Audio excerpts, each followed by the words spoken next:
Afternoon good afternoon students. Good afternoon सभी को, good afternoon. चलिए आज स्टार्ट करते हैं। देखिए आज बहुत ही इम्पोर्टेंट टॉपिक है। आज हम लोग चर्चा करने वाले हैं ह्यूमन ज्योग्राफी पर, यानी आज हम लोग ह्यूमन ज्योग्राफी में पॉपुलेशन ज्योग्राफी पर स्टडी करेंगे। सभी को गुड आफ्टरनून। अभ्युदय क्लास में आप सभी का हार्दिक स्वागत और अभिनंदन। तो हम लोग अब डिस्कस करते हैं। देखिए सबसे पहली चीज़ है कि जब हम लोग बात करेंगे पॉपुलेशन यानी जनसंख्या,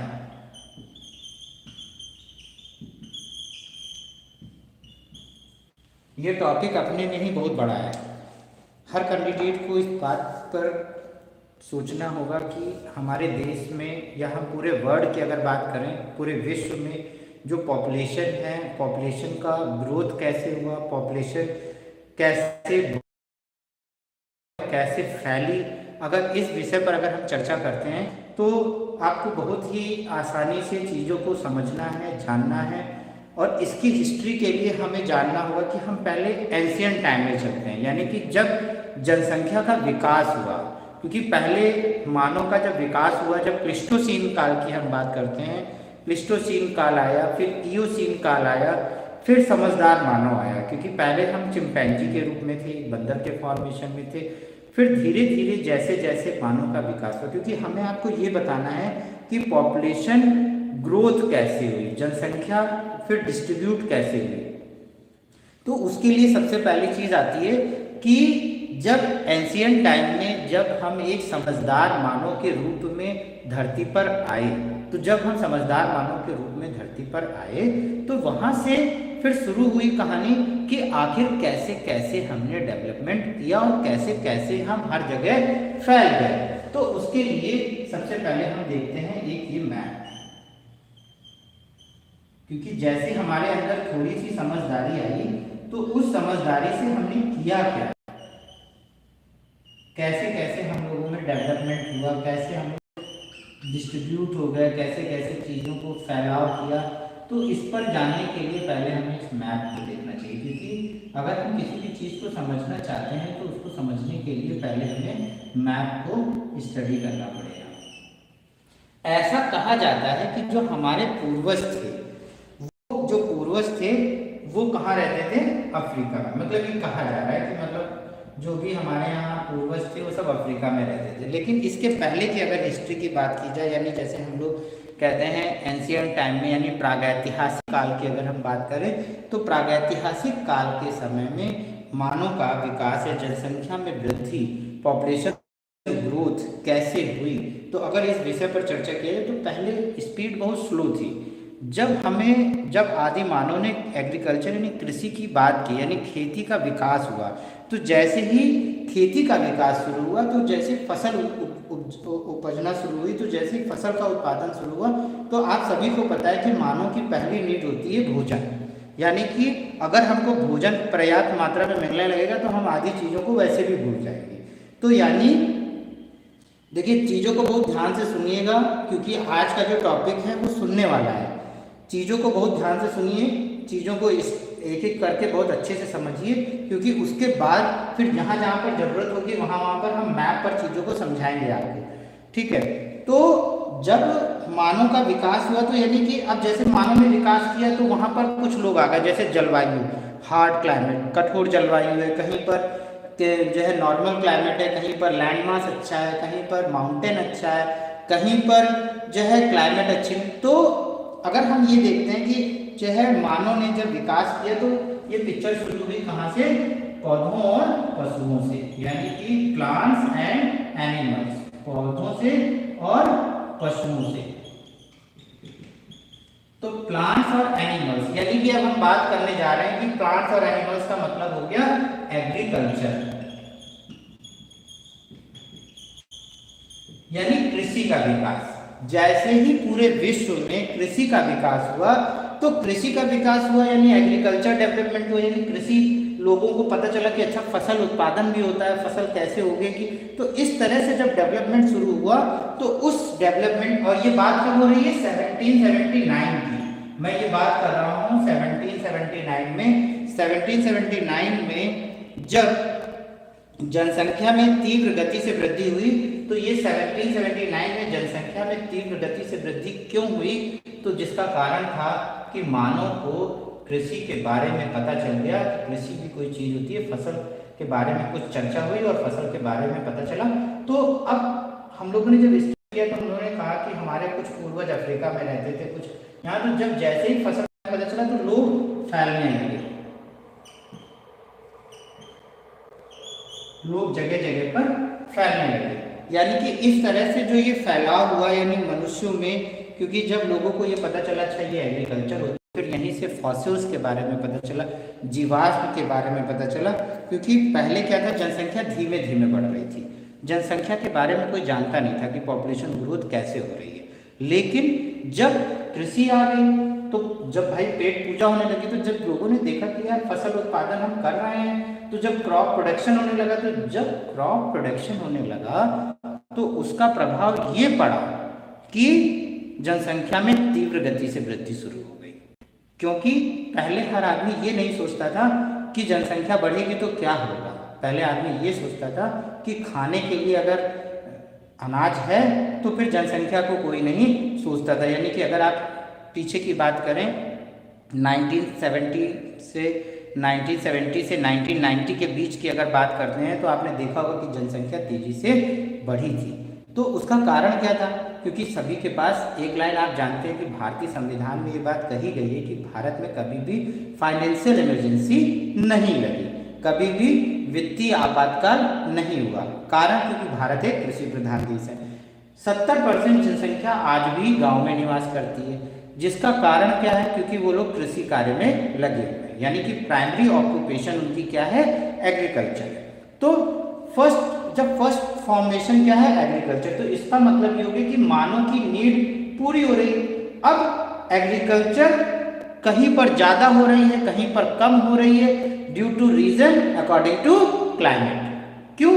क्योंकि कहीं पर जैसी क्लाइमेट होगी, कहीं पर गेहूं अच्छा हो रहा है, कहीं पे चावल अच्छा हो रहा है, कहीं पे गन्ना अच्छा हो रहा है। तो different types of crops, different types of places in the world, in the India. तो अब यहाँ पर हम लोग जब पॉपुलेशन ग्रोथ की बात की, तो हम लोगों ने ये स्टडी किया कि जनसंख्या में पूरे वर्ल्ड में फैलाव कैसे हुआ। तो जनसंख्या में पूरे वर्ल्ड में फैलाव की जब हम बात किए, तो हमने ये देखा कि जनसंख्या धीरे धीरे बढ़ती जा रही है। और आपने देखा कि हर पेरेंट्स के 4 बच्चे 5 बच्चे, ये आपने देखा। क्यों? क्योंकि नीड क्या थी? नीड थी भोजन, और भोजन यानी अनाज की कमी नहीं थी।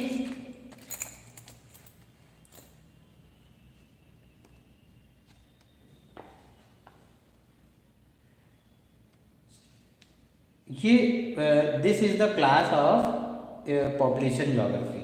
और आपको ये ध्यान रखना है कि हम यहाँ पर पॉपुलेशन की बात कर रहे हैं, जनसंख्या की बात कर रहे हैं। और जनसंख्या को सौरभ त्रिपाठी जी जानने के लिए आपको उसकी हिस्ट्री को जानना जरूरी होगा, क्योंकि ग्रोथ कैसे हुई, पूरे वर्ल्ड में पॉपुलेशन ग्रोथ कैसे हुई। तो पॉपुलेशन ग्रोथ के लिए मैं आपको ये बता रहा हूँ कि जब कृषि का विकास हुआ, तो कृषि ही एक ऐसा पहलू था जिसकी वजह से पूरे वर्ल्ड में पॉपुलेशन फैल गई। क्योंकि हर कंट्री हर चीज़ प्रोडक्ट नहीं करती है, हर कंट्री किसी चीज़ में किसी न किसी पार्ट में आगे है। तो अब यहाँ सवाल ये उठता है कि जब हम लोग यहाँ कृषि क्रांति आई, यानी कि जब हम लोग यहाँ अगर वर्ल्ड की बात करते हैं, तो वर्ल्ड में और इंडिया में जब एक समय ऐसा आया कि हमारे यहाँ कृषि क्रांति थी। और कृषि क्रांति का मतलब होता है कि विश्व में जनसंख्या का तेजी से बढ़ना। क्योंकि अगर कृषि क्रांति आएगी, यानी कि जाहिर सी बात है, जब एग्रीकल्चर रिवॉल्यूशन आ जाएगा, यानी जब इंडस्ट्री थी नहीं, भाई इंडस्ट्री का तो कॉन्सेप्ट बाद में आएगा ना, जब औद्योगिक कॉन्सेप्ट आएगा तब बात करेंगे। लेकिन पहले क्या हुआ? कृषि क्रांति आई। तो जब एग्रीकल्चर रिवॉल्यूशन आया, तो उस समय जनसंख्या में तेजी से वृद्धि हुई, जनसंख्या घनत्व में तेजी से वृद्धि हुई।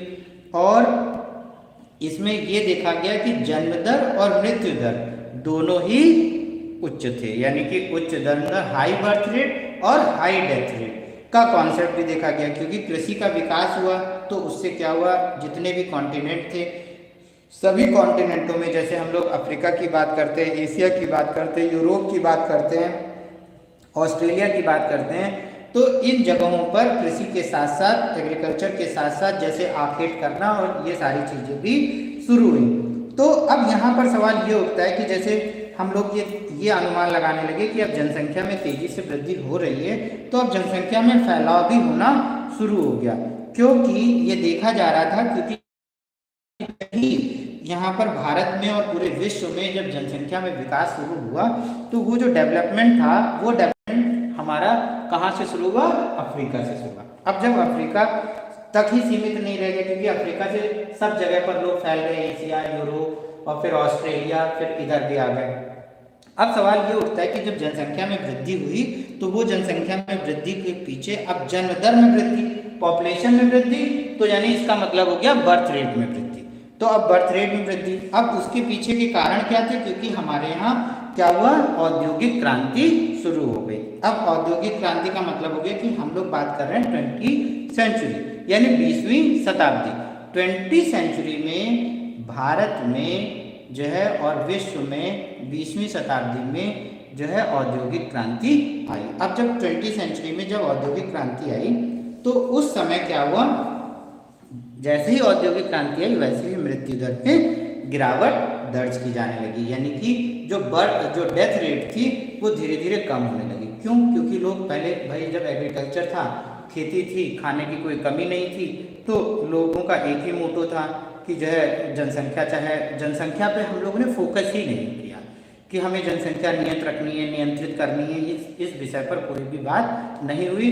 मेन मोटो था कि हमें खेती करनी है और जनसंख्या पर कोई भी प्रभाव, 6 बच्चे 7 बच्चे, पॉपुलेशन बढ़ती रही। लेकिन जैसे ही 20वीं सेंचुरी आई और 20वीं सेंचुरी में जैसे ही इंडस्ट्रियलाइजेशन आया, औद्योगिक नीति आई, उस औद्योगिक नीति के तहत लोगों में जागरूकता आई, लोगों में समझदारी आई और फिर धीरे धीरे जनसंख्या में कंट्रोल करने की बात आई। लेकिन उसी समय ये देखा गया कि डेथ रेट में भी गिरावट आई, क्योंकि पहले क्या होता है, बर्थ रेट भी बढ़ रही थी और डेथ रेट भी बढ़ रही थी।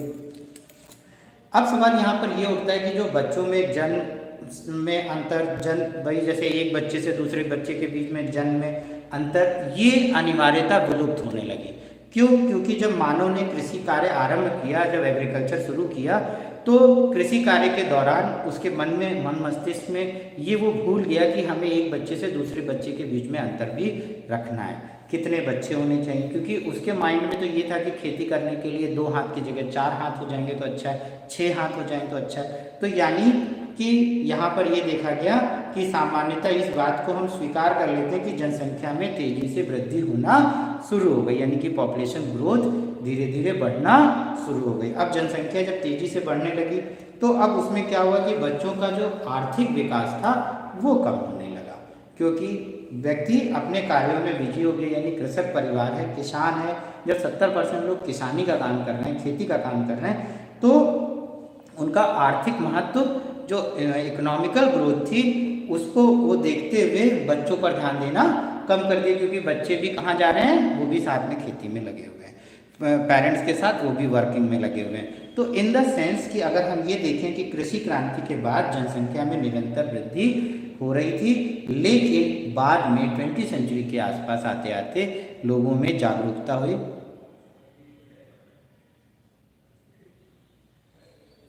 अभी स्नेहा कुमारी जी, अभी हम उस विषय पर अभी आएंगे, सबसे कम जनसंख्या कहाँ है और सबसे अधिक जनसंख्या कहाँ है, अभी उस पर चर्चा करेंगे। बस 2 मिनट रुक जाइए, क्योंकि पहले पॉपुलेशन को आपको समझा तो दें, क्योंकि जैसे कि क्योंकि ये मेंस का टॉपिक है, आप कहीं पर भी जब भी लिखना होगा तो आप कैसे लिखेंगे, तो वो लिखने के लिए आपके पास प्रैक्टिस होनी चाहिए।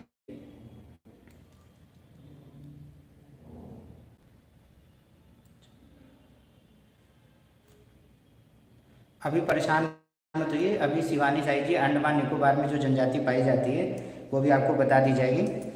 यहाँ पे बहुत विद्वान बैठे हुए हैं, अभी पूछा जाएगा अंडमान में कौन सी ट्राइब्स पाई जाती है, तो अभी बताएंगे। तो सबसे पहले आता है,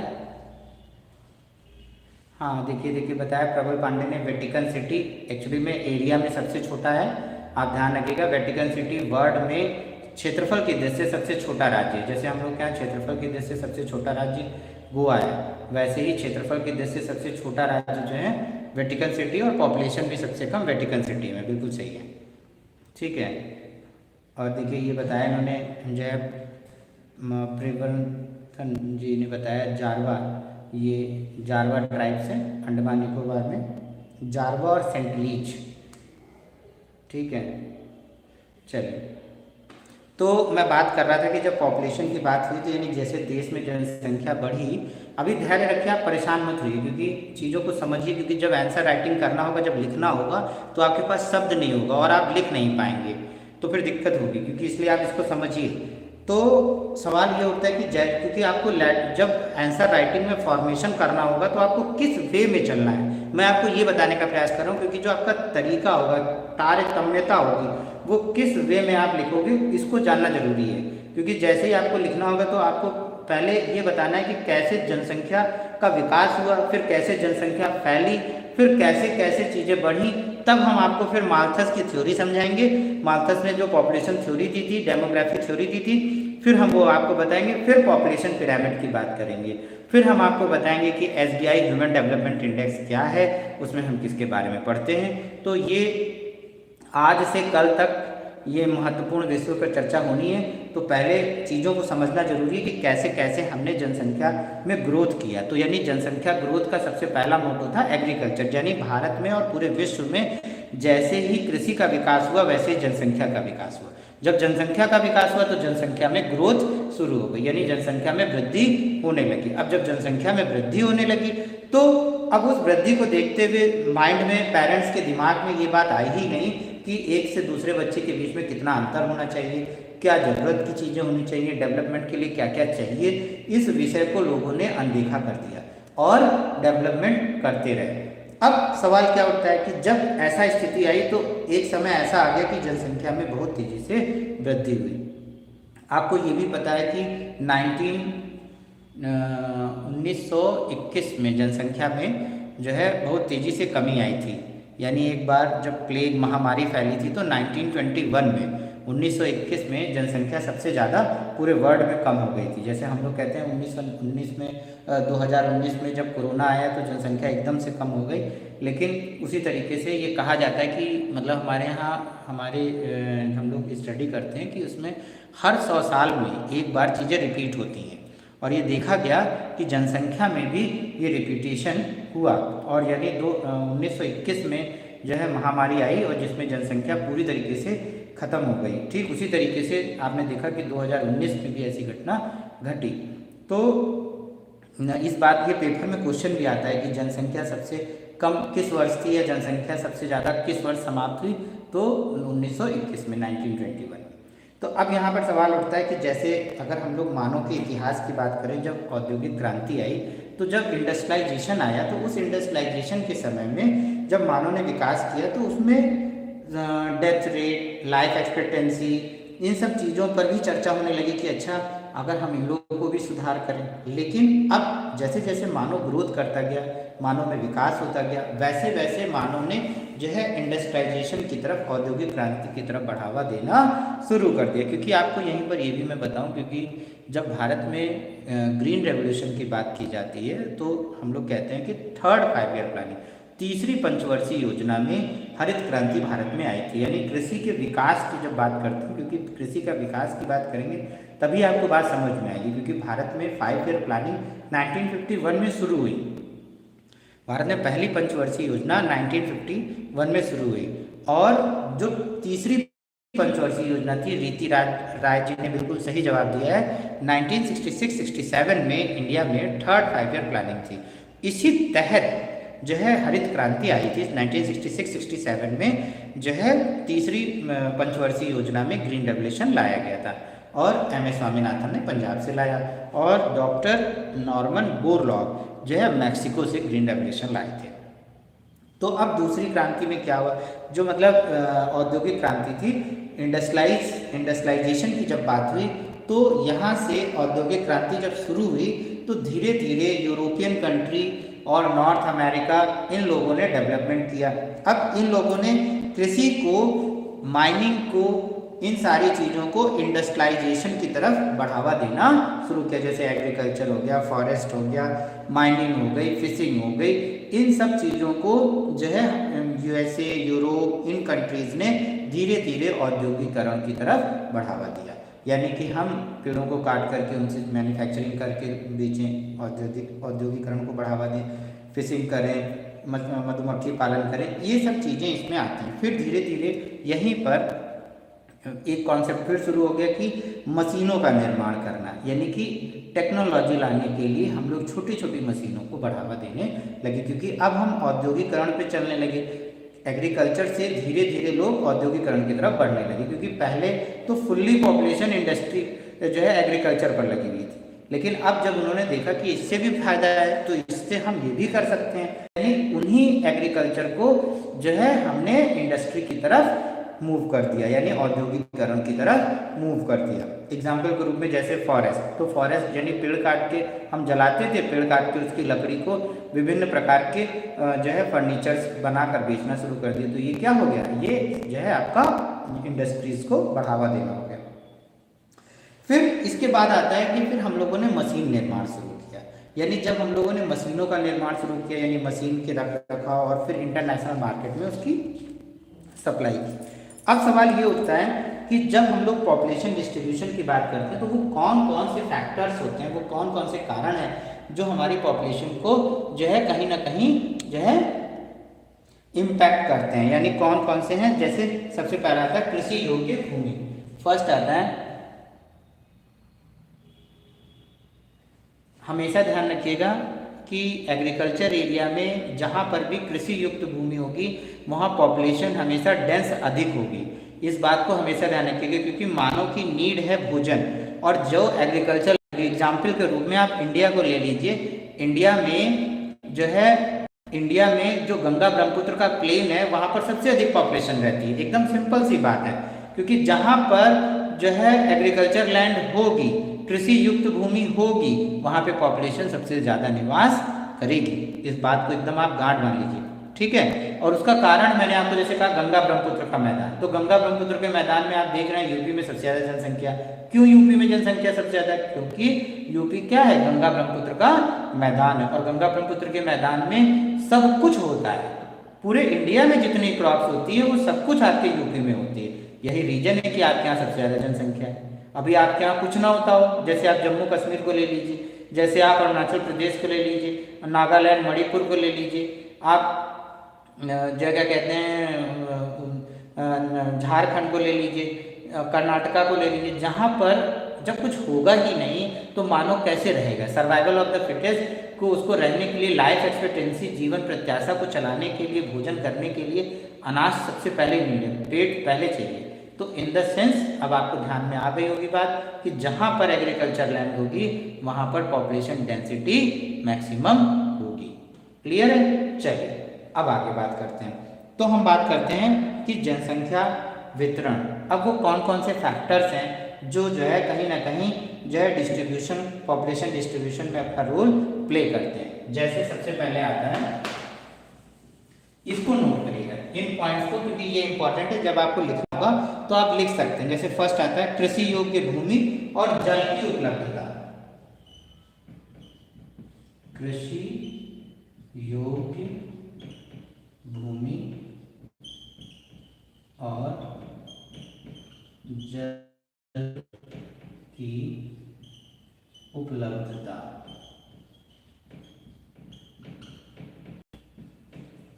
use of agriculture land and water capacity. Second आता है सभ्यता की अवस्था, सिविलाइजेशन स्टेजेस। सभ्यता की अवस्था, सिविलाइजेशन स्टेजेस, सभ्यता अवस्था। फिर थर्ड आता है स्थानों की सुलभता, स्थानों की सुलभता,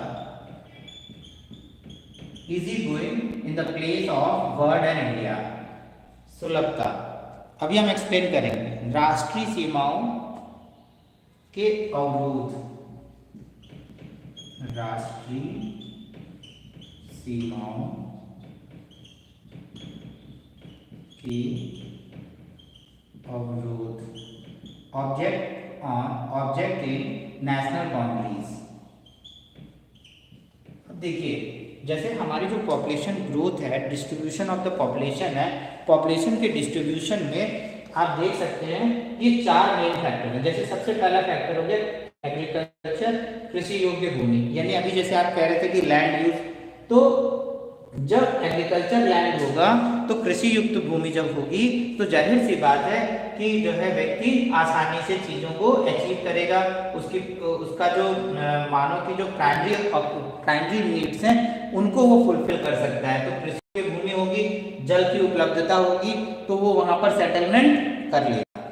फिर आता है सभ्यता की अवस्था। सभ्यता मतलब सिविलाइजेशन। सिविलाइजेशन का मतलब हो गया कि हमारी जो सभ्यता है, हमारी जो संस्कृति है, हमारा जो कल्चर है, हम उसको बनाए रखने के लिए हम लोग जगह जगह पर अपना डेवलपमेंट करते हैं और जगह जगह पर निवास करते हैं। तो ये डिपेंड ऑन करता है, जैसे आपने देखा होगा कि हमारे यहाँ भारत की अगर हम बात करते हैं तो इंडिया में जो है आपने 28 स्टेट्स हैं, हर स्टेट का अपना सिविलाइजेशन, हर भारत की सभ्यता और संस्कृति तो सब लोग जानते हैं, लेकिन हर स्टेट का अपना अपना कल्चर है, ठीक। तो हर कंट्री की अपनी अपनी क्वालिटी है। जो अरुणाचल प्रदेश का कल्चर है वो जम्मू कश्मीर में नहीं है, जो जम्मू कश्मीर में है वो यूपी में नहीं है, जो उत्तराखंड में होता है वो एमपी में नहीं होता। तो इन द सेंस कि सभ्यता की अवस्था के आधार पर भी हम जगह जगह पर फैलाव किए। फिर आता है स्थानों की सुलभता। स्थानों की सुलभता का क्या मतलब है? स्थानों की सुलभता का मतलब होता है कि जैसे हम कहते हैं कि मान लीजिए जैसे हम ये इंडिया है,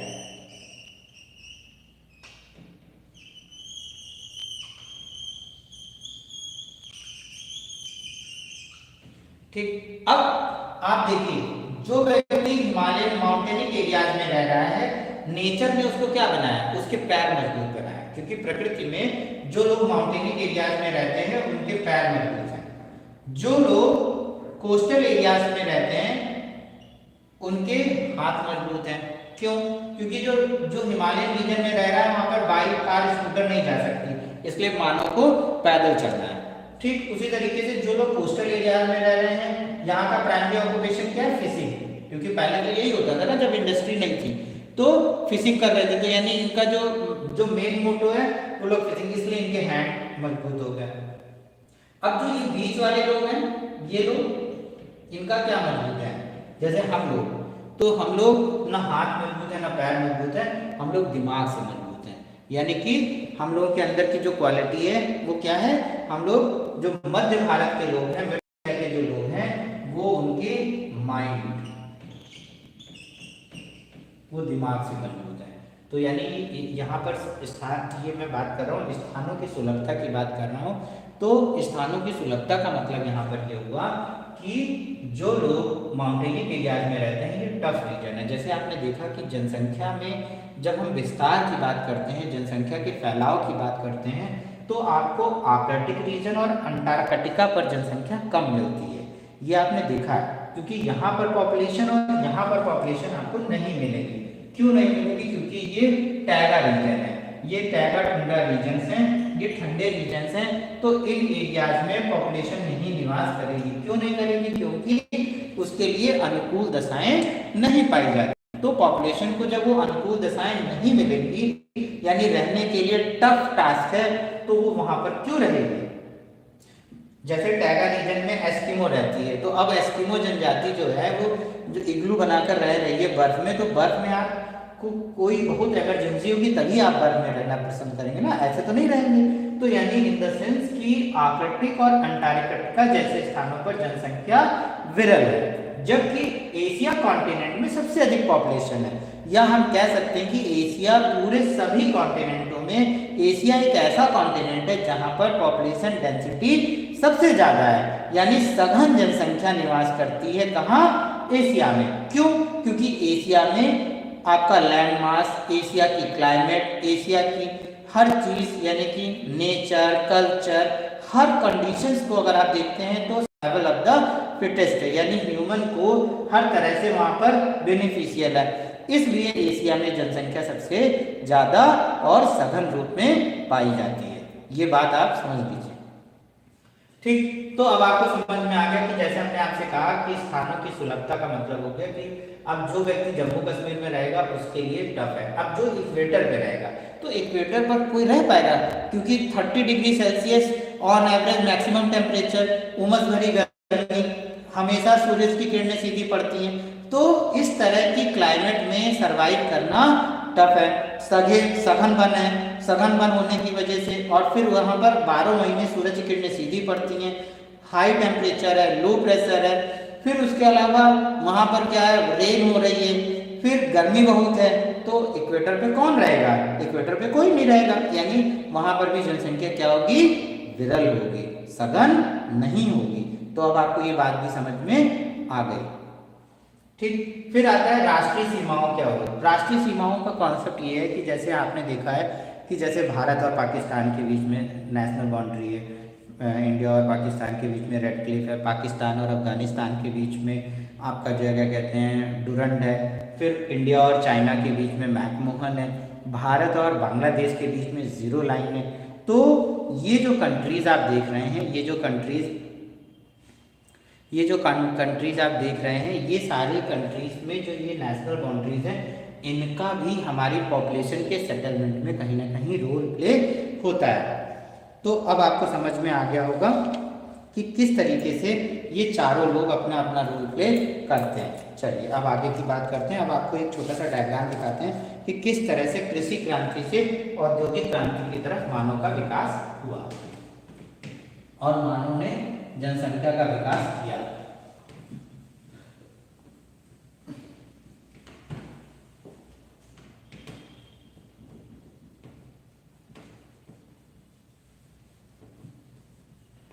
कि जैसे कहीं पर भी आप आंसर राइटिंग कर रहे हैं तो उस आंसर राइटिंग के समय आप जो है इस तरह का डायग्राम अगर आप ड्रॉ कर देते हैं तो आपको उसके मार्क्स तुरंत मिल जाते हैं।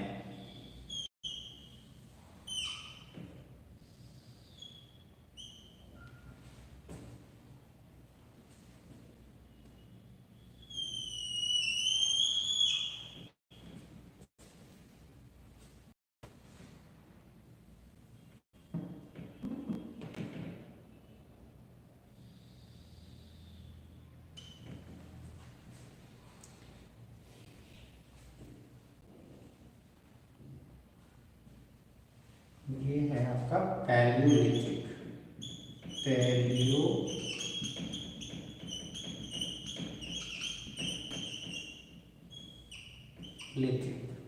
पैलियोलिथिक युग, पैलियोलिथिक युग। और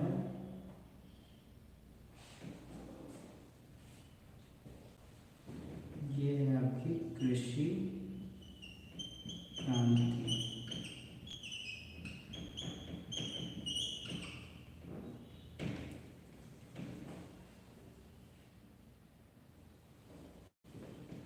ये टाइम है 10,000 BC, 10,000 BC।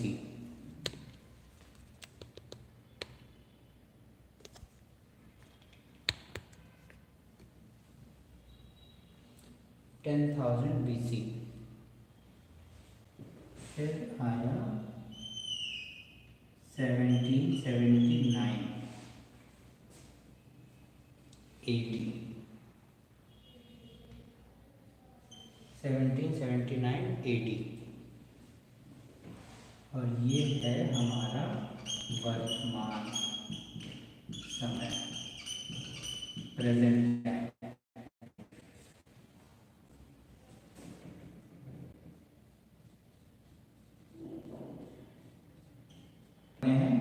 तो आपको mass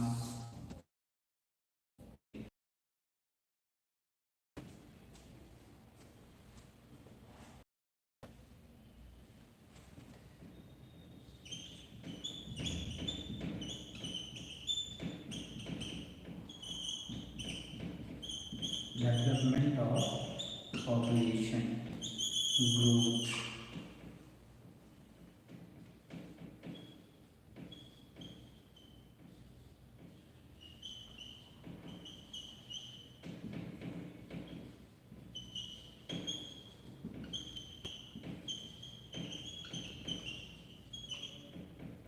development of population growth. तो अब आपको समझ में आ गया होगा कि पैलियोलिथिक युग के बाद 10,000 BC तक एग्रीकल्चर का समय रहा, क्योंकि पैलियोलिथिक से लेकर के, और यहीं से मतलब आप लिख भी सकते हो। देखिए अब क्लियर हो रहा होगा, ठीक है। चलिए, तो पैलियोलिथिक युग से लेकर के 10,000 BC तक एग्रीकल्चर रिवॉल्यूशन रही। उसके बाद 10,000 BC से 1779 AD तक, 1779 तक जो है, AD तक जो है आपका फिर ये समय रहा, यानी कि ये है समय आपका औद्योगिक क्रांति, यहाँ लिख देता हूँ, ये टाइम है औद्योगिक, इंडस्ट्रियल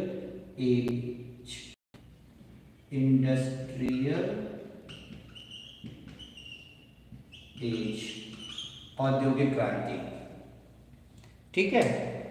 और फिर एट प्रेजेंट टाइम चल रहा है, वर्तमान समय, ठीक है।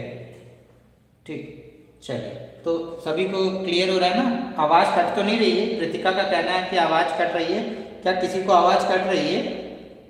किसी कैंडिडेट को इस तरह की कोई समस्या तो नहीं हो रही है? नेटवर्क में हो सकता है इशू, लेकिन आवाज सभी को क्लियर हो रही है? प्लीज रिस्पॉन्स करिए। आवाज क्लियर है, ठीक है। चलिए, तो आगे बढ़ते हैं। तो अब आप इस तरह से अगर आप डायग्राम बना देंगे तो समझ लीजिए एग्जामिनर खुश हो जाएगा।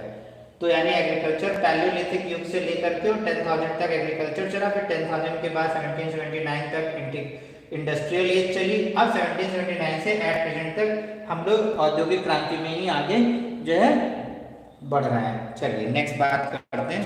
तो अब यहाँ तक आपको समझ में आ गया।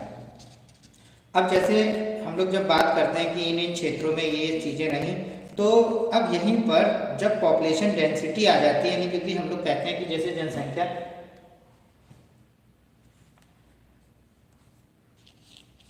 चलिए, तो वो नेटवर्क इशू होगा कृतिका, उसके लिए आप परेशान मत लीजिएगा, ठीक है। तो हम लोग देखते हैं कि जब जनसंख्या में जब डेवलपमेंट की बात आती है, जैसे जैसे जनसंख्या बढ़ती है तो पॉपुलेशन जब डिस्ट्रीब्यूट होती है, जनसंख्या वितरण होता है। इसको मैं डिलीट करने जा रहा हूँ, मिटाने जा रहा हूँ, तो आप लोगों ने बना लिया होगा, ठीक है, स्क्रीनशॉट ले लिया होगा। चलिए,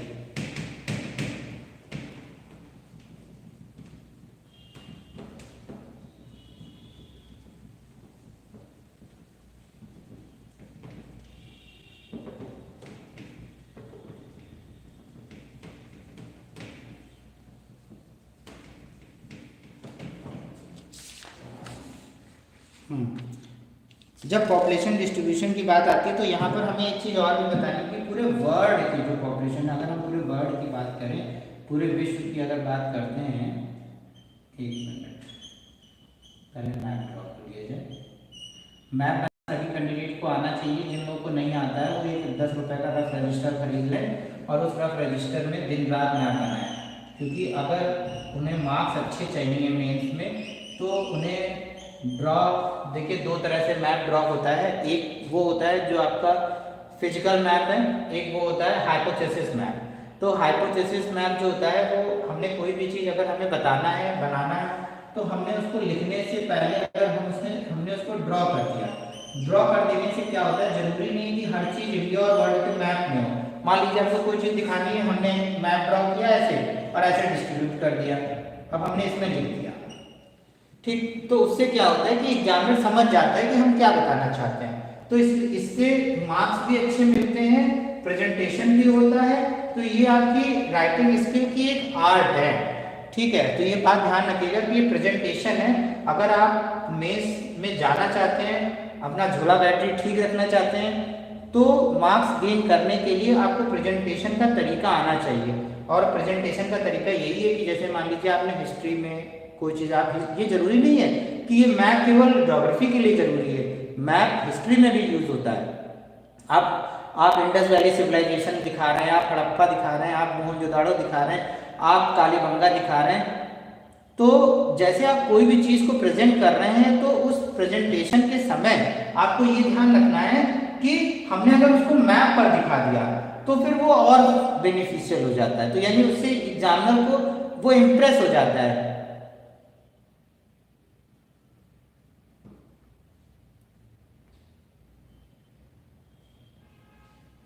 ठीक है, तो इस बात को भी आप ध्यान रखिएगा।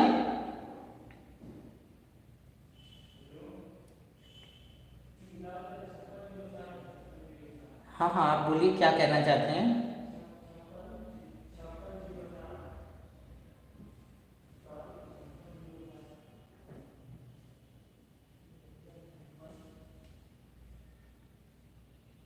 इंग्लिश वर्ड लर्नर सेंटर लिखा हुआ है। चलिए, तो आप मैप के माध्यम से भी चीज़ों को प्रेजेंट कर सकते हैं।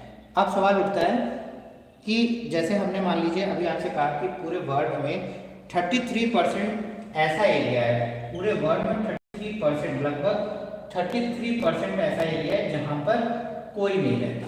मतलब पूरे वर्ल्ड की अगर हम बात करते हैं तो वास्तव में ये पूरी तरीके से निर्जन, यानी कि कोई भी जन जहाँ ना रहता हो। तो आप ऐसे समझ लीजिए कि 100% में से 33% तो वही एरिया हो गया कि जहाँ पर कोई रहता ही नहीं है, पहली चीज। क्योंकि आपको ये भी ध्यान रखना है कि पूरे वर्ल्ड में 33% ऐसा एरिया होता है जहाँ पर कोई भी नहीं रहता। अब सवाल ये उठता है कि ऐसा क्यों। और यहीं पर एक चीज और भी है कि लगभग 5% ऐसा एरिया है जहाँ पर विश्व की आधी से अधिक जनसंख्या में, पूरे वर्ल्ड में 5% एरिया ऐसा है कि वर्ल्ड की हाफ से मैक्सिमम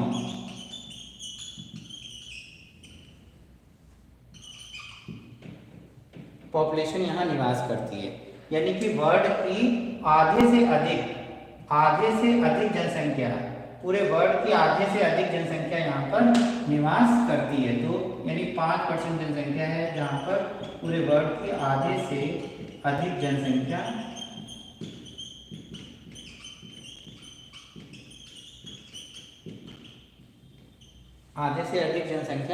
निवास करती है। ठीक, तो ये बात भी आपको ध्यान रखना है। ठीक, यहीं पर एक चीज़ और भी ध्यान रखेंगे, क्योंकि अगर जैसे हम लोग बात करते हैं कि कौन कौन से एरियाज है जहाँ पर पॉपुलेशन ग्रोथ सबसे ज़्यादा है, यानी कि सबसे ज़्यादा पॉपुलेशन फैली हुई है। जैसे अभी हमने आपसे कहा कि पूरे वर्ल्ड में 33% ऐसे लोग हैं जहाँ पर जो है कोई जनसंख्या रहती ही नहीं है, ऐसा एरिया जहाँ पर कोई पॉपुलेशन रहती ही नहीं है। 5% ऐसी है जहाँ पर आधे से अधिक जनसंख्या इतने एरिया में कवर्ड है। ठीक, तो अब सवाल ये उठता है कि वो कौन कौन से एरियाज हैं। आइए अब देखते हैं कि पूरे वर्ल्ड में 4 ऐसे क्षेत्र हैं जहां पर सबसे अधिक पॉपुलेशन रीजन है, यानी सबसे अधिक जनसंख्या का फैलाव है। तो वो 4 एरियाज कौन कौन से हैं जहां पर सबसे अधिक जनसंख्या फैली हुई है, आइए देखते हैं। अब आपको इससे पता भी चल जाएगा कि वो कौन कौन से क्षेत्र हैं जहां पर जनसंख्या का सबसे ज्यादा फैलाव है।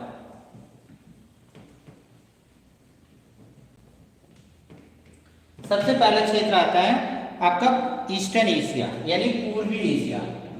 सबसे अधिक पॉपुलेशन कहाँ है पूरे वर्ल्ड में? पूर्वी एशिया, ईस्टर्न एशिया। ठीक, पूर्वी एशिया। अब पूर्वी एशिया का मतलब हो गया कि कौन कौन सी जगह, जैसे इंडिया है, पाकिस्तान है, बांग्लादेश है, चाइना है। India, Pakistan, China, Bangladesh. ठीक, तो इंडिया, पाकिस्तान, चाइना, बांग्लादेश, नेपाल, श्रीलंका, ये सब पूर्वी एशिया के देश हैं जहां पर सबसे अधिक जनसंख्या निवास करती है। बिल्कुल, मतलब पूरे वर्ल्ड में 4 ऐसे रीजन हैं, पूरे विश्व में 4 ऐसे क्षेत्र हैं जहां पर औसत से अधिक, मतलब 100 पर्सन पर स्क्वायर किलोमीटर से अधिक जनसंख्या जहां निवास कर रही है, वो रीजन्स कौन कौन से हैं। क्योंकि जैसे आप कहीं पर भी आंसर राइटिंग कर रहे हैं, कहीं पर भी आप लिख रहे हैं, तो लिखते समय आपको ये बात ध्यान में रखनी होगी कि हमारे यहाँ जब पूरे विश्व में जनसंख्या का फैलाव सबसे ज्यादा कहाँ है, तो सबसे ज्यादा जनसंख्या का फैलाव कहाँ है? Eastern Asia. और ईस्टर्न एशिया का हमने कुछ एग्जाम्पल आपको कंट्रीज दिया, जैसे इंडिया है, पाकिस्तान है, चाइना है, बांग्लादेश है, ये सारी कंट्रीज। फिर सेकंड नंबर पे आता है साउथ एशिया, दक्षिण एशिया। दक्षिण एशिया,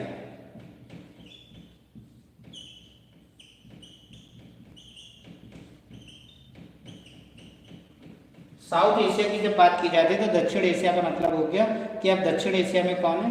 ये यहाँ पर इंडिया गलत लिख दिया मैंने, यहाँ पर इंडिया नहीं होना चाहिए था।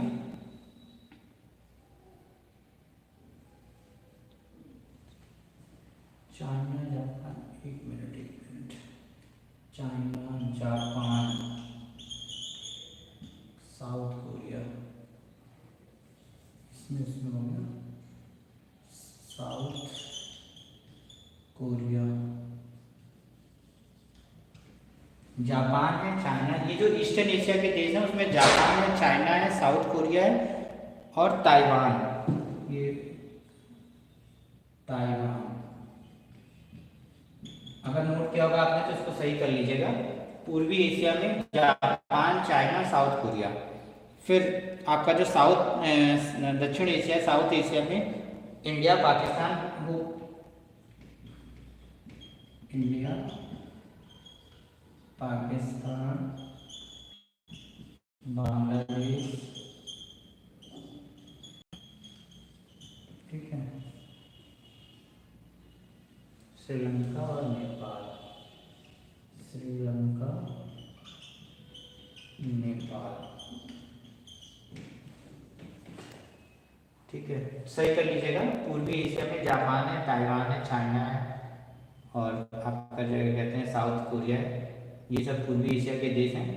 सबसे अधिक पॉपुलेशन यहाँ पर, जैसे आपको पता है कि भारत में पूरे विश्व में सबसे अधिक जनसंख्या में नंबर 1 पे चाइना है।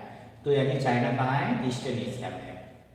पूरे वर्ल्ड में सबसे ज़्यादा पॉपुलेशन चाइना में है। और आपको क्लियर हो गया होगा चाइना कहाँ है? Eastern Asia. साउथ एशिया का मतलब हो गया इंडिया, पाकिस्तान, बांग्लादेश, श्रीलंका और नेपाल। फिर आता है आपका उत्तर पश्चिम यूरोप, फिर तीसरे नंबर पर, क्योंकि अगर हम सीक्वेंस की बात करते हैं तो उत्तर पश्चिम Europe, north west Europe, north west Europe, उत्तर पश्चिम यूरोप। पूरे वर्ल्ड में जब हम लोग अगर पॉपुलेशन की बात करते हैं तो फिर उत्तर पश्चिम यूरोप की बात करते हैं। और उत्तर पश्चिम यूरोप का मतलब हो गया कि यूनाइटेड किंगडम। अब इसमें कौन कौन सी कंट्री आ रही है? United kingdom, United kingdom, United kingdom हो गया। फिर आता है आपका यूनाइटेड किंगडम के बाद France, Germany, Netherland, France, Germany, France, Germany, Netherland, Belgium,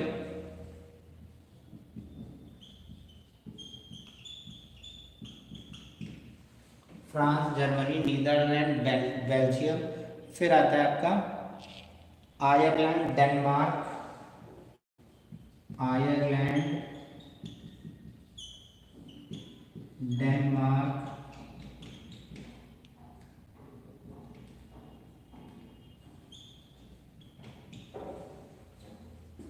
Denmark और एक कंट्री और है स्पेन और इटली, स्पेन,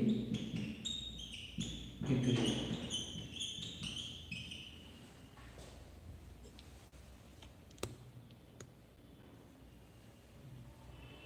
देखिए मैं रिपीट भी कर दे रहा हूँ जिससे आपको दिक्कत ना हो। नॉर्थ वेस्ट यूरोप में United Kingdom, France, Germany, Netherland, Belgium, Ireland, Denmark, Spain, Italy. ये जो देश हैं जहाँ पर पॉपुलेशन यूरोपियन कंट्रीज में जहाँ पर पॉपुलेशन मैक्सिमम पॉपुलेशन निवास करती है, वो आपका जो एरिया है वो ये है। फिर चौथे नंबर पे आता है, अगर किसी कैंडिडेट को कोई डाउट होगा, कोई समस्या होगी, कोई चीज़ नहीं समझ में आएगा तो वो मैसेज करेंगे, फिर मैं उनके डाउट्स को क्लियर करूँगा। फिर नेक्स्ट नंबर पे आता है आपका ईस्टर्न नॉर्थ अमेरिका, पूर्वी उत्तरी अमेरिका, पूर्वी उत्तरी अमेरिका।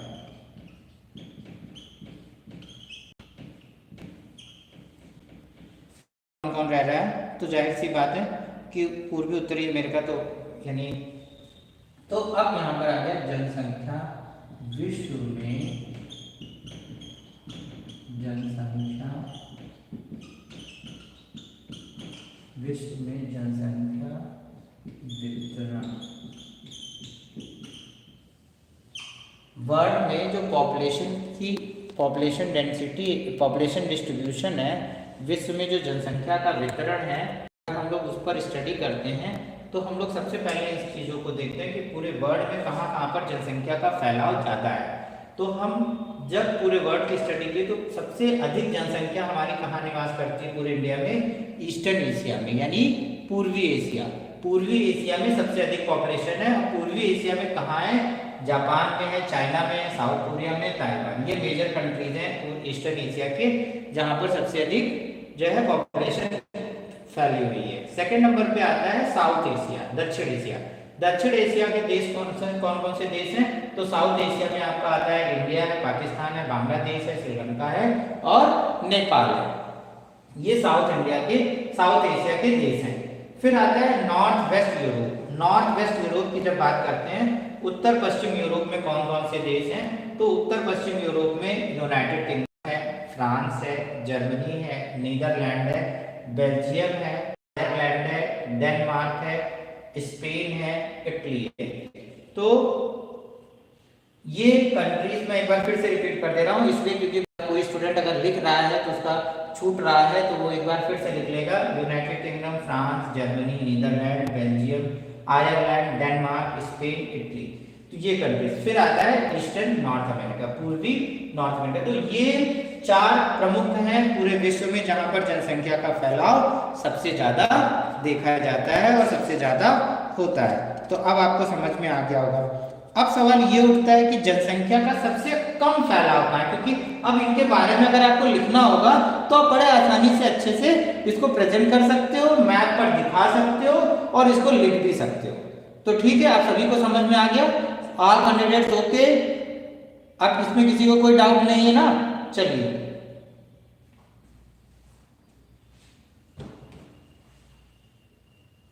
कोई बोल नहीं रहा है, सब लोग शांत हो गए।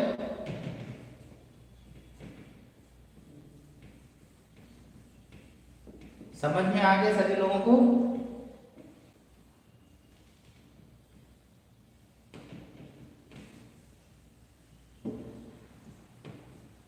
ये तो मैक्सिमम पॉपुलेशन डिस्ट्रीब्यूशन कहाँ है। अब मिनिमम की बात करेंगे कि पूरे वर्ल्ड में सबसे कम जनसंख्या का फैलाव कहाँ कहाँ है।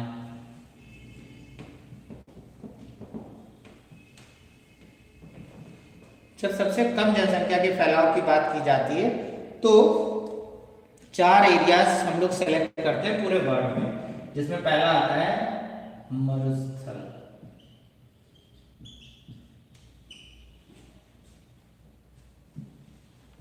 मरुस्थल शुष्क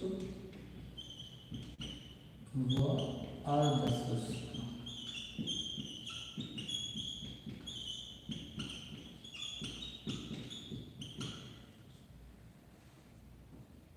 desert, dry and semi dry areas. जो लोग इंग्लिश मीडियम के अगर होंगे इसमें, तो desert, dry and semi dry areas.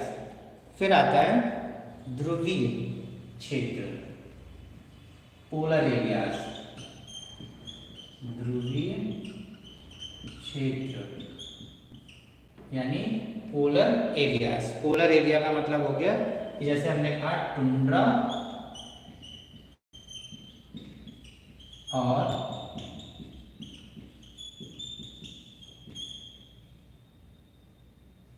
Arctic व अंटार्कटिका। अंटार्कटिका। फिर आता है ऊंचे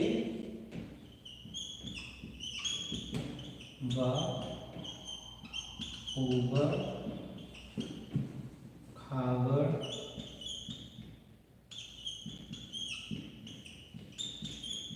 पर्वतीय क्षेत्र। ऊंचे व ऊबड़ खाबड़ पर्वतीय क्षेत्र। फिर आता है विश्वतीय घने वन क्षेत्र। 4 रीजन आते हैं। फर्स्ट रीजन मतलब पूरे वर्ल्ड में कहाँ कहाँ पर पॉपुलेशन आपकी, जैसे अभी आपने देखा कि पॉपुलेशन में सघनता, अब पॉपुलेशन में फैलाव। तो जनसंख्या कहाँ कहाँ पर फैली हुई है, जिसमें सबसे पहले आपका आता है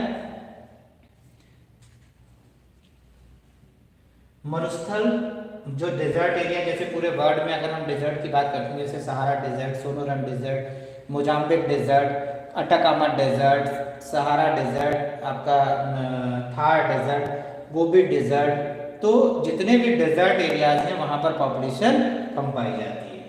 फिर जितने भी ड्राई रीजन है, शुष्क क्षेत्र, अर्ध शुष्क क्षेत्र, उन क्षेत्रों में पॉपुलेशन कम पाई जाती है। क्यों? क्योंकि वहाँ पर जनसंख्या आसानी से नहीं निवास कर पाती, क्योंकि ये यहाँ पर क्या है कि एग्रीकल्चर बेस्ड जगह नहीं, क्योंकि मानव की पहली आवश्यकता कृषि है, और कृषि जहाँ नहीं होगी वहाँ पर जनसंख्या में जो है विरलता पाई जाएगी, जनसंख्या में फैलाव पाया जाएगा, जनसंख्या में सघनता नहीं पाई जाती है। तो ये बात आपको ध्यान रखना है कि मरुस्थलीय क्षेत्रों में, शुष्क और अर्धशुष्क क्षेत्रों में जनसंख्या में फैलाव मिलता है। दूसरा आता है पोलर एरिया। जैसा कि हमने आपसे बताया था कि पोलर एरिया की जब बात करते हैं, जैसे टुंड्रा क्षेत्र हो गया, टैगा क्षेत्र हो गया, तो टुंड्रा है, टैगा है, इन रीजन्स की अगर हम बात करते हैं, आर्कटिक क्षेत्र की बात करते हैं, अंटार्कटिक क्षेत्र की बात करते हैं, तो आर्कटिक या अंटार्कटिका की बात करते हैं, तो इन रीजन्स में भी पॉपुलेशन में ये देखने को मिलता है। क्या मिलता है? क्योंकि जनसंख्या में विरलता देखने को मिलती है, क्योंकि टुंड्रा रीजन में, टैगा रीजन में कौन रहेगा, आपके आर्कटिक में, अंटार्कटिका में कौन रहेगा, यानी जनसंख्या में फैलाव देखने को मिलता है। तो अब आपको ये बात समझ में आ गई कि जैसे आप देखिए कि जैसे हम लोग देखते हैं कि जो ग्लेशियर एरियाज होते हैं, उन ग्लेशियर एरियाज में पॉपुलेशन बहुत कम निवास करती है, फैली हुई होती है। अब जैसे वहाँ पर लोग खाना खाने के लिए, जो एस्किमो है वो सील का शिकार करती है, सील एक मछली की प्रजाति होती है, सील मछली का एस्किमो शिकार करते हैं, ठीक है। जैसे कनाडा में जो है आपकी यूकन वैली है, यूकन वैली में जो है सोना बहुत निकाला जाता है, आप ध्यान रखिएगा, इसको भी नोट कर सकते हैं। कनाडा में यूकन वैली है, और यूकन वैली में सोना हम लोग बहुत निकालते हैं, तो वहाँ पर जनसंख्या रही, जैसे साइबेरिया हो गया, एशिया का टुंड्रा क्षेत्र हो गया, जहाँ पर खानों से हम लोग माइनिंग में गोल्ड निकालते हैं, तो उन जगहों पर जैसे कहीं कोयला निकालते हैं, कहीं नमक निकालते हैं, तो वहाँ पर पॉपुलेशन रह रही है, बाकी और जगहों पर पॉपुलेशन नहीं रहती। फिर थर्ड नंबर पे आपका आता है ऊंचे व ऊबड़ खाबड़ पर्वतीय क्षेत्र।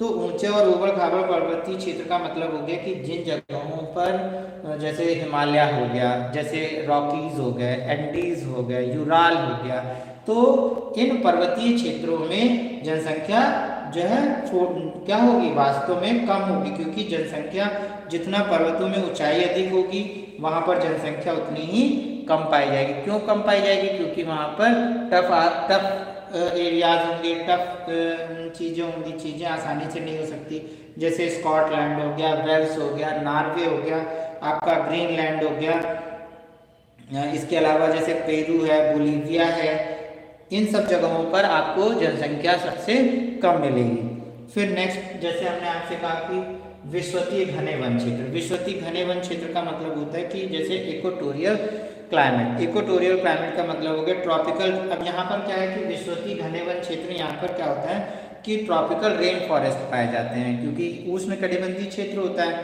तो उष्णकटिबंधीय क्षेत्र होने के कारण यहाँ पर जो फॉरेस्ट, जो यहाँ पर वर्षा है, उसको हम लोग उष्णकटिबंधीय वर्षा वन के नाम से भी जानते हैं।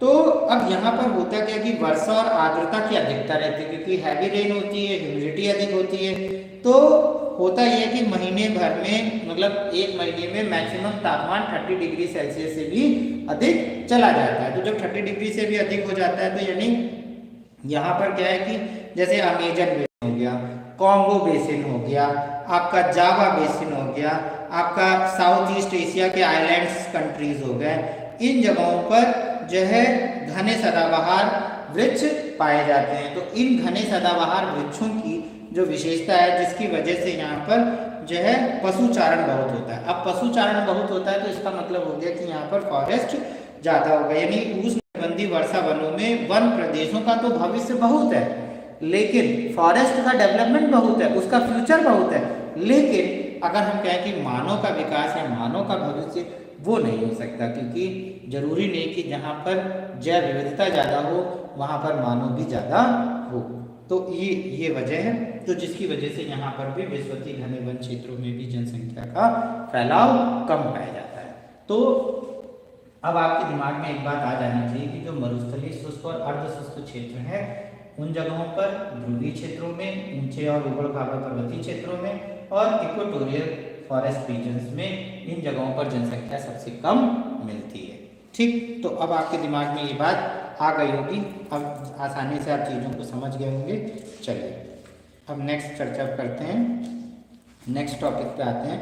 अब हम बात करेंगे आपसे जो है जनसंख्या संक्रमण सिद्धांत की, यानी कि पॉपुलेशन जो है डेमोग्राफी ट्रांजिशन थ्योरी, जनसांख्यिकी संक्रमण सिद्धांत, population demography transition theory.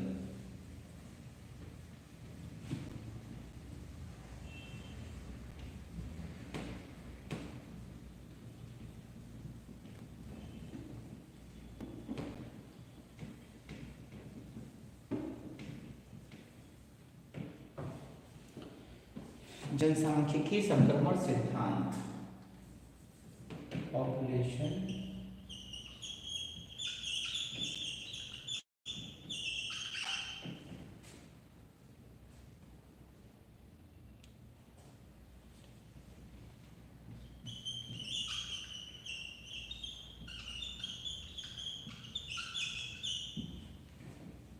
Demographic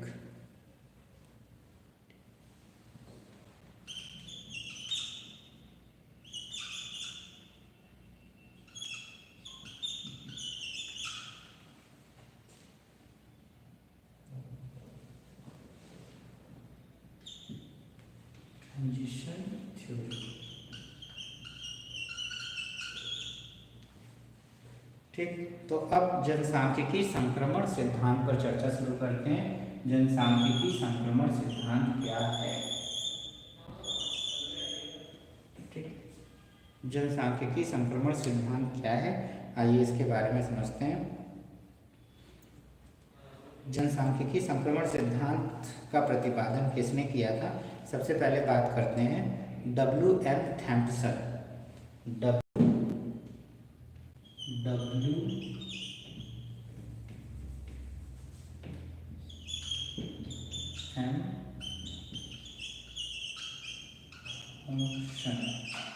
W.M.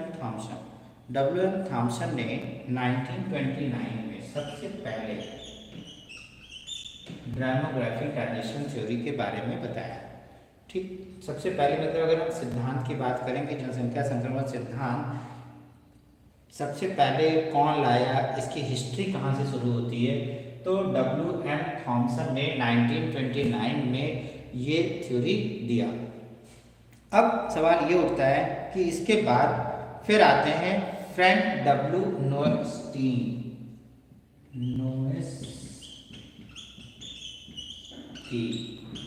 कहीं नोटेस्टीन भी लिखा रहता है, चाहे नोएस्टीन कहें चाहे नोटेस्टीन कहें, बात एक ही है, आदमी एक ही है। 1945 नोटेस्टीन महोदय ने 1945 में डेमोग्राफिक ट्रांजिशन थ्योरी का प्रतिपादन किया। ठीक, डेमोग्राफिक ट्रांजिशन थ्योरी का प्रतिपादन 1945 में नोटेस्टीन महोदय ने किया। थ्योरी को लेकर 1929 में W.M. थॉम्पसन आए थे। नोटेस्टीन ने 1945 में इस थ्योरी का प्रतिपादन किया और इसमें इन लोगों ने Europe, America, Australia, Europe, America,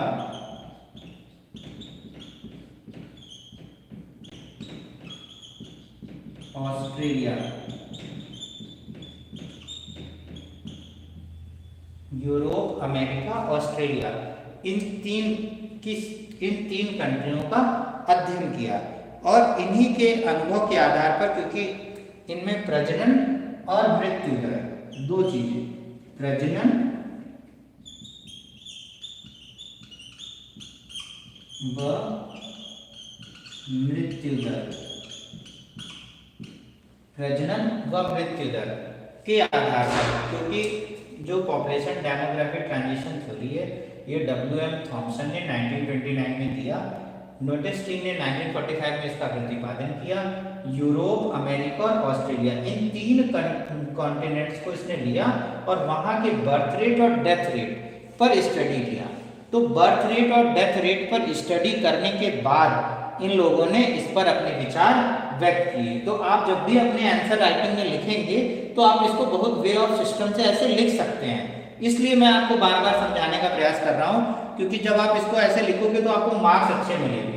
ठीक है, तो इन कंट्रियों, क्योंकि आप ये नहीं कहोगे हमने 6 महाद्वीपों के बारे में अध्ययन किया और उसके बारे में सब कुछ जाना, गलत। आप इन्होंने यूरोप, अमेरिका और ऑस्ट्रेलिया के बर्थ रेट, प्रजनन और मृत्यु दर पर स्टडी किया और स्टडी के बाद इन्होंने अपने सिद्धांत को बता दिया। ठीक, तो अब आपको यहाँ तक बात समझ में आ गई होगी कि इन्होंने अपने सिद्धांत के बारे में बताया। जब इन्होंने अपने सिद्धांत के बारे में बता दिया तो इस पर इन्होंने 2 कॉन्सेप्ट दिए, क्योंकि अब जब माल्थस महोदय आए तो माल्थस ने अपने जनसंख्या संक्रमण का सिद्धांत दिया। तो माल्थस का जो जनसंख्या संक्रमण सिद्धांत था, यानी पॉपुलेशन डेमोग्राफी जो थ्योरी थी, उसमें 5 स्टेज दी गई, 5 स्टेज। अब उस पर चर्चा करते हैं, क्योंकि माल्थस ने जब थ्योरी दिया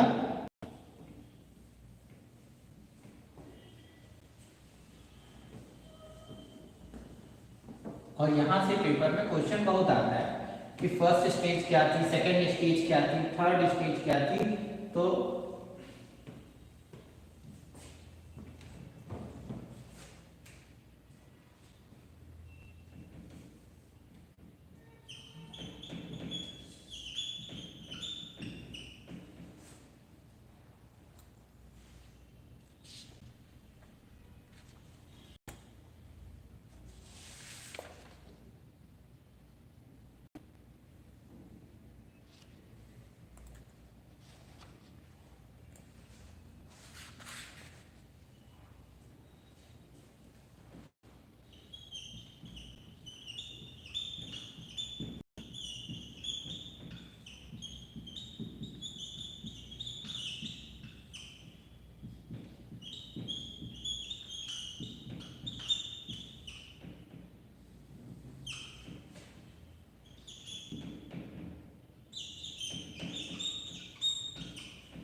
फर्स्ट स्टेज, माल्थस का जो जनसंख्या संक्रमण सिद्धांत था उसमें 5 स्टेजेस थी। पहली स्टेज की जब बात करते हैं, फर्स्ट स्टेज की, तो फर्स्ट स्टेज क्या है? तो फर्स्ट स्टेज में था कि उच्च जन्म दर और उच्च मृत्यु दर, यानी उच्च जन्म और मृत्यु दर, उच्च जन्म और मृत्यु दर और जनसंख्या वृद्धि धीमी गति।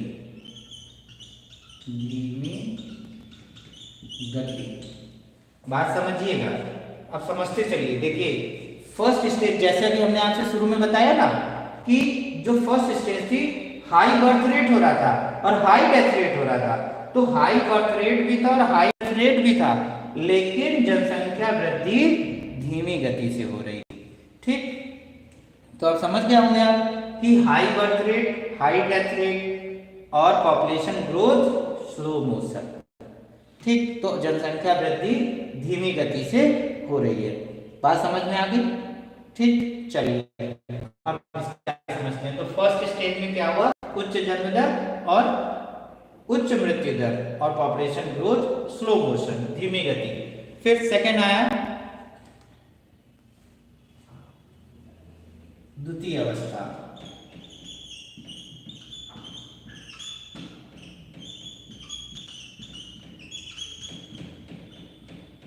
द्वितीय अवस्था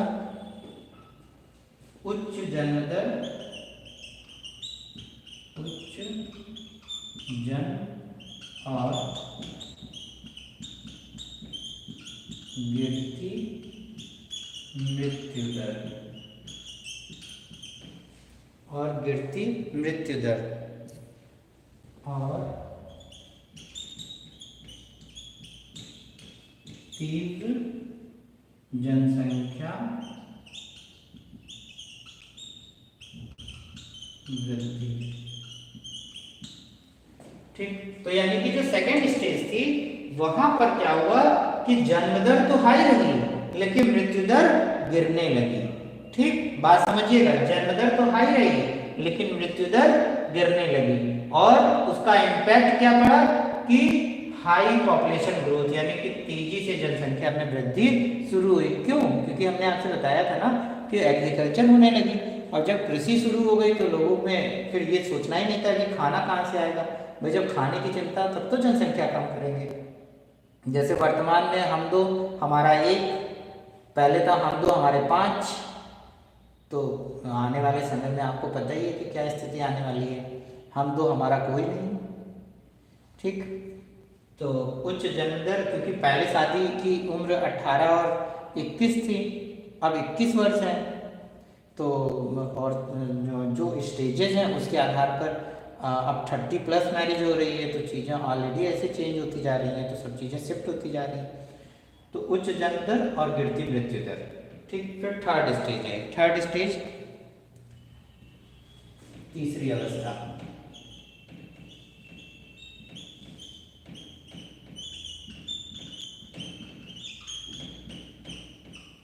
तीसरी अवस्था कम होती जन्म दर, कम होती जन्म दर और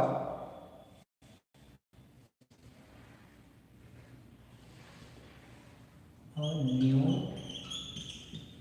मृत्यु दर। कम होती जन्म दर और न्यून मृत्यु दर और कम होती जनसंख्या।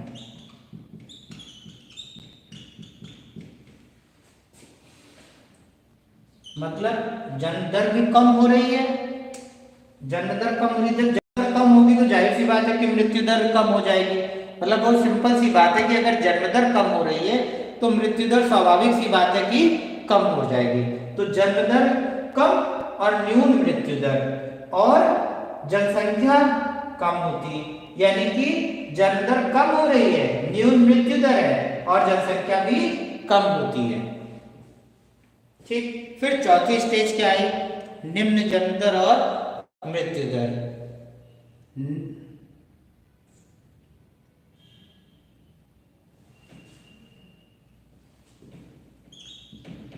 बहुत इंपॉर्टेंट टॉपिक है, चतुर्थ अवस्था।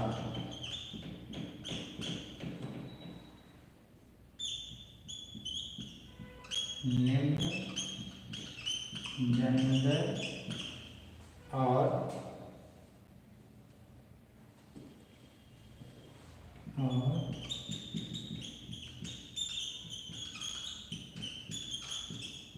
मृत्यु दर। निम्न जन्म दर और मृत्यु दर, धीमी जनसंख्या वृद्धि, धीमी जनसंख्या वृद्धि। तो अब इसका मतलब ये हो गया कि लो पॉपुलेशन ग्रोथ रेट है और लो ही पॉपुलेशन डेथ रेट है। ठीक, और पॉपुलेशन जो ग्रोथ है वो स्लो हो गई, यानी कि स्लो पॉपुलेशन ग्रोथ चल रही है। ठीक, तो यानी कि धीमी जनसंख्या वृद्धि। फिर आता है नेक्स्ट पंचम अवस्था।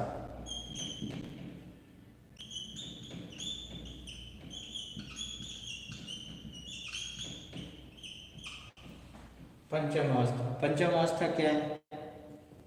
जन्म दर और मृत्यु दर, जन्म दर और मृत्यु दर लगभग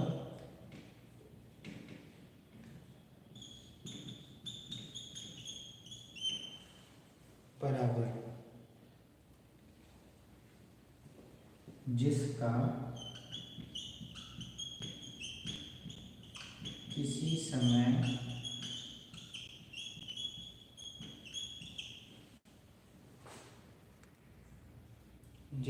किसी समय परिणाम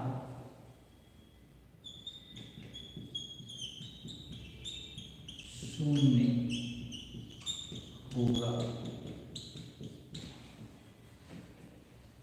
एक बार मैं पूरी चीज़ों को फिर से पढ़ता हूँ जिससे आपको समझ में आ जाए। माल्थस ने जो अपना पॉपुलेशन डेमोग्राफिक थ्योरी दी थी उसकी 5 स्टेजेस हैं। पहली स्टेज है, जो फर्स्ट स्टेज है, उच्च जन्म और मृत्यु दर और जनसंख्या वृद्धि धीमी गति। इसका मतलब क्या है कि उच्च जन्म और मृत्यु दर यानी कि हाई बर्थ रेट है, हाई डेथ रेट है, क्योंकि उस समय हमारे पास किसी भी चीज़ की कोई नॉलेज नहीं थी।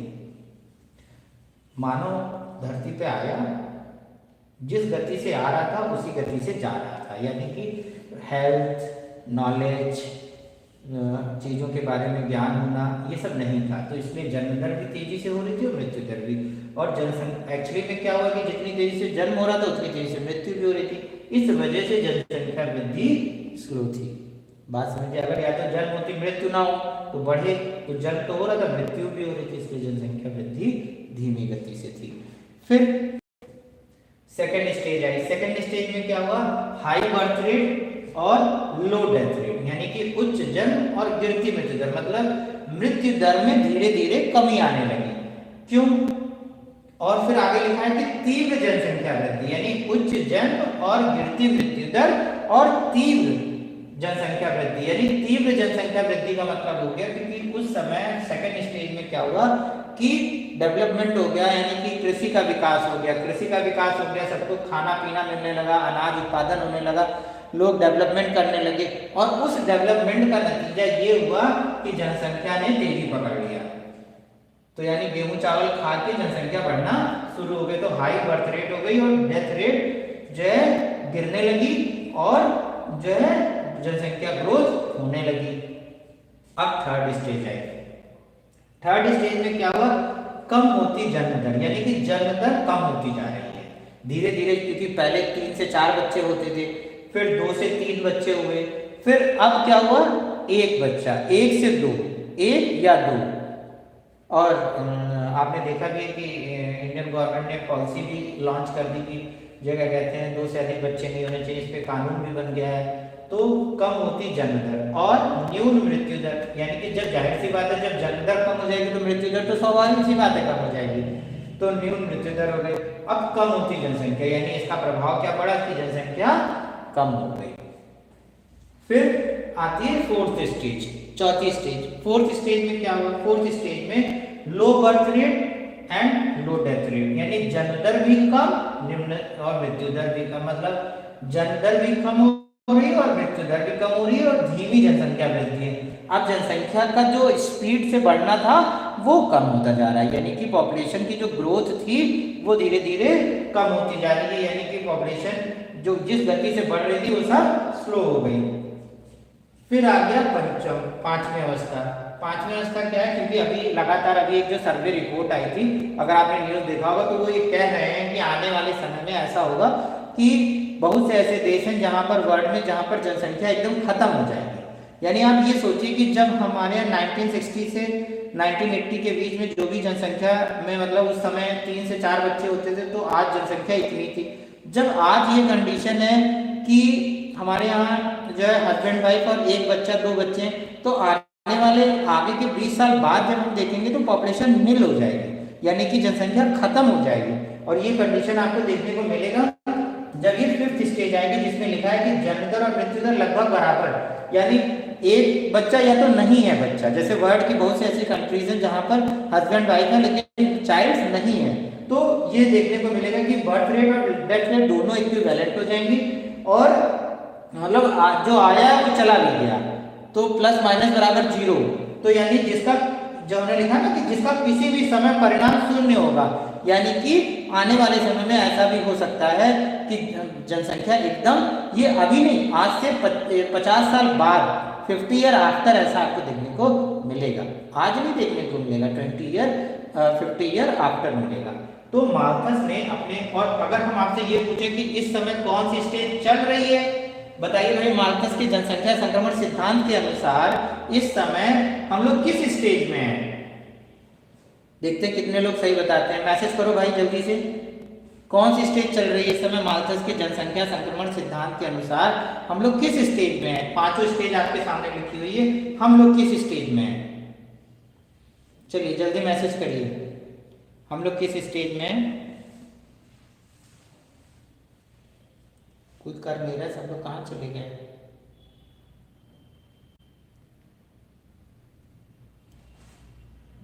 शिखा चौरसिया ने लिखा है तीसरी, third, very good very good very good very good very good.